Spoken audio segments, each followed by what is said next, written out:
나스닥 지수가 2.2% 빠집니다. 한국 증시만 떨어진 게 아니라 미국 증시도 많이 떨어졌는데요. 보다시피 주요 종목들 하락률인데 참사였죠. 그러니까 다 같이 떨어졌습니다. 그러니까 이럴 때도 똑같은 이유예요. 기업의 특별한 문제가 아니라 미국 증시에 대한 전체적인 우려가 나왔다. 미국 경제에 대한 안 좋은 소식이 나왔기 때문에 떨어진 겁니다. 그래서 보면 지수랑 비슷하게 떨어졌거든요. 근데 이 중에서 유달리 떨어진 것 같은 경우, 예를 들어서 아마존 같은 경우는 다른 이유가 있어서 빠진 겁니다. 예를 들어서 아마존 안 좋은 뉴스가 나왔었는데 클라우드가 부진하다라는 탓에 주가가 8% 빠졌어요. 이게 왜 문제가 되냐면은 아마존 실적은 문제가 아닌데 구글이랑 마이크로소프트는 전년 대비 30% 이상의 성장을 보여줬습니다. 근데 아마존은 전년 대비 17%만 성장했어요. 그러면은 다 좋은 건데 이게 왜 하락의 요소냐? 실적도 잘 나왔고, 이게 아니라 AI 시대 초창기입니다. 클라우드가 경쟁을 하기 시작했어요. 구글이랑 마이크로소프트는 폭발적인 성장을 보여주는데 아마존은 폭발적인 성장을 보여주지 못하고 있다. 즉 경쟁에서 밀리고 있는 거 아니냐, 이 시장에서 밀려나가는 게 아니냐. 앞으로 AI 시대가 더 길게 갈 텐데 초반부터 밀리기 시작하면은 그러면 투자로서 매력이 없는 거 아닌가, 이렇게 보면서 주가가 좀 떨어진 게 아닌가. 우선 증시가 전반적으로 다 같이 떨어진 이유를 먼저 봐야 되는데요. 가장 큰 이유는 많이 올랐기 때문에 그래요. 많은 사람들이 어떤 이유 때문에 떨어졌습니다, 어떤 이유에 떨어졌습니다, 이거는 표면적인 이유들인 거고, 근원적인 이유를 말씀드리자면은 올해 증시가 많이 오를 거라고 예상하는 전문가들이 거의 없어요. 대부분 올라도 5에서 7% 정도는 더 오를 수 있는데 그 이상 오르기에는 펀더멘털상 어렵다, 이렇게 얘기를 합니다. 그런데 그 전망들을 뚫고 신고가를 약간 더 웃돌았어요. 관세가 다가옵니다. 8월 1일 다 되면서 이제 관세가 시작되는구나, 안 그래도 슬슬 불안한 것 같은데 불확실한데 이런 상태에서 수익을 실현해야 되겠다는 생각이 계속 커지겠죠. 이런 상태에서 뭔가 더 호재가 나와서 탐욕을 더 일으켜주면 되는데 지금 그럴 수 있는 소식들은 별로 없고, 악재 하나만 나오면 지금 팔고 싶은 사람들이 있었다가 어제 약간의 악재가 나오니까 바로 증시가 뚝 떨어지죠. 그러니까 결정적인 악재도 아니었었습니다. 그럴 우려가 있을 것 같은데요 라는 거에도 떨어진다는 얘기는 뭐냐면, 실제로 이제 정말로 안 좋은 소식이 나온다면은 그때는 좀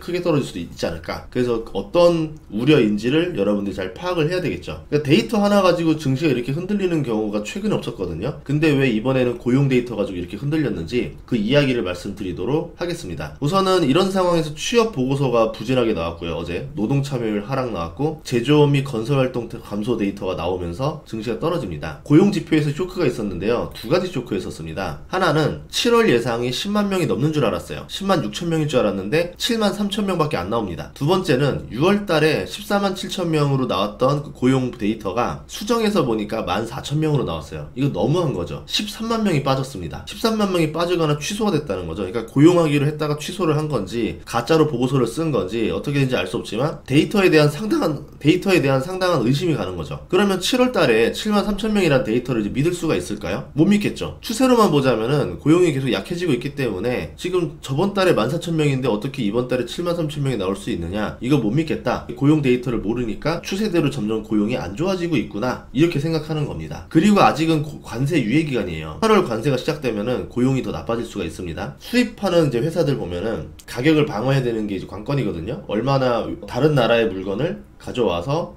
경쟁사 대비 싸게 유통시킬 수 있느냐, 이게 관건일 건데 고객에게 가격 전달을 안 하려고 최대한 애를 쓸 겁니다. 그럼 눈에 보이지 않는 비용을 올린다던가 아니면 원가를 절감해야 되는데 유통에서 원가 절감하기 쉽진 않죠. 이미 그 제품 가격이 있으니까. 그러면 가장 할 수 있는 빠른 방법은 고용 줄이는 것밖에 없겠죠. 고용이 줄면 소비가 줄어들고 침체가 오는 겁니다. 침체가 온다면은 트럼프의 금리 인하 주장이 힘을 싣게 되는 거죠. 트럼프가 이제 금리 인하 해야 된다, 경기 안 좋다, 침체되기 전에 해야 된다, 고용이 안 좋은 것 같다, 이런 얘기들을 했는데 트럼프의 의견에 조금 더 힘을 기울이게 되는 겁니다. 특히 어제 침체 기운이 오는 데이터를 나오니까 채권 금리가 뚝 떨어졌어요. 4.2%로. 그러면서 채권 가격이 올라갑니다. 그러면 지금 관점에서 채권 투자가 인기를 얻을 가능성이 시작됐다는 거죠. 어제부터. 주식은 위험 자산이고 채권은 안전 자산이에요. 침체가 오면은 기업들은 더 이상 돈을 벌기 어려우니까 증시가 내려갑니다. 침체가 오면은 금리가 떨어지니까 채권 가격이 올라가요. 단순하게 얘기하자면 채권은 금리가 떨어질수록 가격이 오릅니다. 그래서 경제가 나쁠 때 오를 수 있는 자산은 채권밖에 없다, 이런 말을 하죠. 그래서 주식과 채권의 비율을 가지고 서로 상호 보완을 했었어요. 국민연금 같은 경우는 6대4의 비율을 가져갑니다. 채권은 경기 침체일 때 오히려 빛을 보는 투자이기 때문에 이제 채권 투자에 대한 수요가 늘어날 수 있지 않을까, 이렇게 보는 거죠. 그러면 돈이 어디서 흘러가야 될까요? 위험자산에서 안전자산으로, 주식에서 채권으로 돈의 이동이 일어나면 주식시장에 몰려있었던 돈들이 빠져나갈 수밖에 없죠. 빠져나간다는 게 뭡니까? 누군가가 매도 버튼을 누른다는 얘기입니다. 월가에서. 그런데 여기서 변수 하나가 또 있어요. 인플레라는 게 오면은 침체가 와도 금리를 내릴 수가 없습니다. 그래서 채권 가격이 오르지가 않아요. 대표적인 사례가 2022년이에요. 주식도 떨어지고 채권도 떨어졌는데 그때 인플레 때문에 둘 다 떨어진 겁니다. 인플레가 심할 때는 모든 자산에 도움이 되지 않아요. 인플레가 심할 때 투자할 만한 게 트레이딩으로만 계산하자면 원자재 같은 것들, 이런 것들이 날 수도 있고, 금도 그 당시에 좋진 않은데 길게 보면 금이 괜찮을 수도 있고요. 그리고 단기 예금이라든가 단기 채권이 그나마 가장 무난한 방법. 워렌 버핏도 그때 단기 채권 굉장히 많이 가지고 있었거든요. 그렇게 쓸 수가 있습니다. 왜냐면 단기 채권은 채권 금리의 영향을 크게 받지 않으니까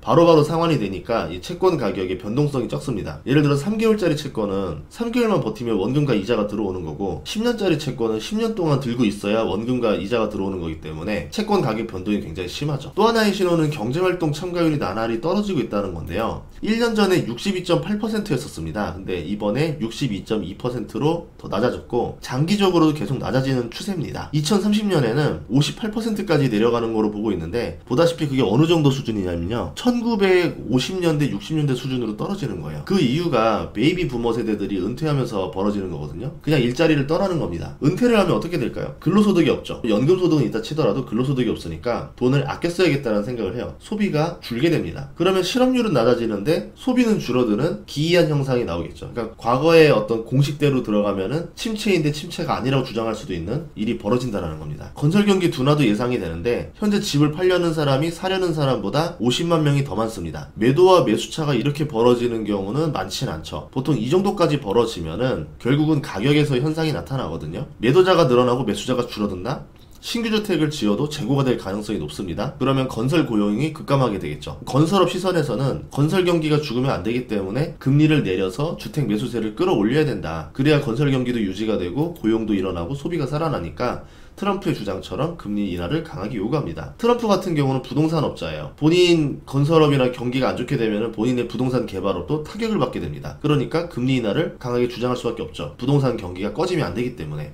하지만 연준 입장에서는 본인들이 뭐 부동산업을 하는 것도 아니고 지금 관세로 인해서 물가가 크게 오를 가능성이 있다 보니까 쉽사리 금리 인하를 지금 할 수가 없는 상황입니다. 데이터를 보면서 그에 맞는 일관된 방향을 계속 보여줘야 되겠죠. 그래야 금융에 충격을 줄일 수 있어요. 연준에게 기대는 거는 안정성입니다. 안전하고 신중하게 계속 판단해서 가길 바라는 건데, 침체가 오기 전에 미리 금리를 내려달라? 쉬운 선택이 아니죠. 트럼프는 연준에 대한 비난이 계속 커질 겁니다. 금리를 유지하는 파월 의장에 맞서서 이제 금리 인하 목소리를 내기 시작하는 연준 위원들도 생겼는데, 고용시장이 조금 나빠진다는 소식이 나왔으니까 이거를 좀 더 핑계로 월가도 충격을 주고 언론에서도 보도를 하고 금리 인하를 해야 된다라고 주장을 만들어낼 수도 있겠죠. 그래서 단기적인 소식 말고 길게 생각을 해보자면은 두 가지로 생각을 해봤는데, 관세로 물가가 튄다라고 한번 가정을 해볼게요. 파월 의장이 선택할 수 있는 건 두 가지가 있습니다. 금리를 유지하는 방법, 금리를 인하하는 방법. 금리를 유지하는 상태에서 관세로 물가가 튄다? 어떻게 될까요? 채권 금리가 상승하겠죠. 연준 금리 인하 가능성이 사라집니다. 증시에도 좋은 소식이 아닙니다. 고용은 계속 나빠질 거지만 연준이 손을 쓸 수 있는 게 없습니다. 약한 스태그플레이션이죠. 그러면은 관세 탓을 하면서 연준과 트럼프 사이에서 공방전이 벌어지겠죠. 그래서 지금의 상황이 조금 더 격화되는 상황이 나올 것이다. 두 번째, 그럼 파월 의장이 금리를 내려버렸어요. 어쩔 수 없다. 트럼프 말대로 고용 나쁘니까 이제 선제적으로 금리 인하 합시다 라고 했어요. 그럼 8월 관세는 이제 10월쯤부터 본격적으로 물가에 반영이 되는데, 6월 데이터도 이미 물가가 오르고 있었고 7월, 8월, 9월 데이터도 물가 상승 가능성이 있겠죠. 그러면 금리를 인하했는데 결국 파월 의장 말대로 물가가 올라가 버려요. 그럼 트럼프는 어떻게 할까요? 말을 바꾸면 끝납니다. 트럼프 대통령은 물가도 예상 못하고 금리를 내리는 멍청이, 무능력자 파월 의장은 내려가야 돼, 이렇게 비난을 하겠죠. 그러면 파월 의장 입장에서는 저쪽에서 시켜서 했는데 오히려 발뺌을 해버리니까 되게 당황스러울 겁니다. 그보다 걱정은 시장의 동요입니다. 물가가 튈 거를 알면서도 대응도 못하고 오히려 정치권 입김에 눌려가지고 금리를 내린 무능한 중앙은행, 이렇게 낙인을 찍히게 되면은 연준의 신뢰성을 잃어버리겠죠. 그러면 파월 의장은 스스로 물러나야 되는 상황이 나옵니다. 차라리 금리를 인하 안 하고 버티는 게 본인이 조금 더 명예라던가 자리를 오래 유지하는 방법이 될 수도 있겠죠. 개인적인 생각은 관세로 물가가 튀느냐 아니냐에 따라 달라진다는 거지, 지금 금리를 인하한다 안 한다가 중요한 게 아니라는 겁니다. 지금은 어떤 선택을 하든 결국은 악재로 갈 수밖에 없다, 이렇게 생각을 정리해 보도록 하겠습니다. 다음 시간에도 좋은 정보로 찾아뵙겠습니다. 구독과 좋아요, 알림 설정 부탁드릴게요. 고맙습니다.